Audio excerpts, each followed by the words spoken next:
Assalomu alaykum. Assalomu alaykum. Akademiyamizga xush kelibsiz. Xush ko'rdik. Avvalo o'zingizni tanishtiringchi. Ismim Sevinch, familiyam Shavkatova.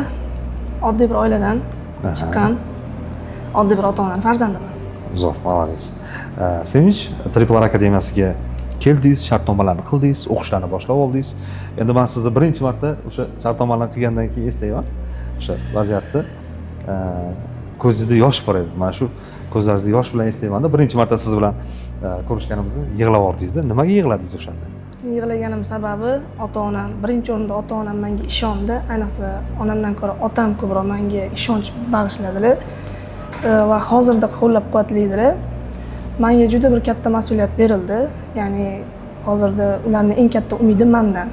Oilamni bu holatdan yuksak darajaga olib chiqishim uchun menga ishonch berishdi, imkon berishdi va men bu imkoniyatdan shunchaki foydalanmayman.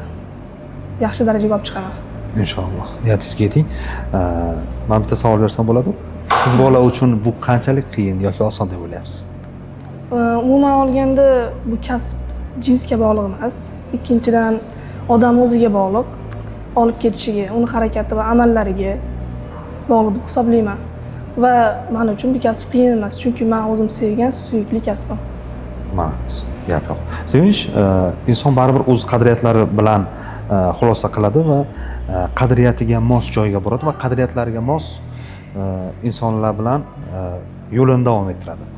Sizni aynan qaysi qadriyatlaringizga Triplar akademiyasi mos deb o'ylaysiz? Stabil, intizom va nima desam bo'ladi, bu joy har kim uchun emas. O'zini hurmat qilgan, o'ziga ishonchi baland va shu kasbni tanladim, oxirigacha mustahkam mutaxassis bo'laman degan insonlar uchun deb hisoblayman. Mana shu ishonch bilan keldingiz, to'g'rimi? Mana shu qadriyatlar bilan keldingiz. Bizning akademiyamiz bu qadriyatlarni qanchalik darajada oqlayapti hozirgi kunda o'qish jarayonida?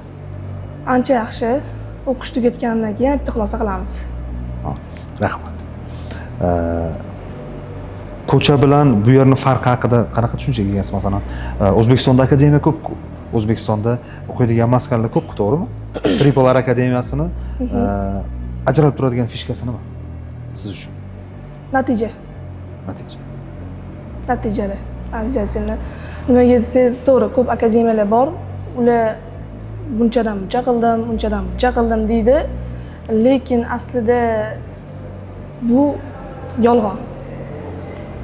Endi yomon demayman akademiya. Demak, siz keldingiz, ko'rdingiz, natijalarga xulosa qildingiz va shu joyda o'zingizni kelajagingizni ko'rdingiz, shunaqami? Shunaqa. Rahmat. Tanlovingiz uchun tashakkur. Akademiyamizni sizni xush ko'rdik. Xushvaqt. Rahmat.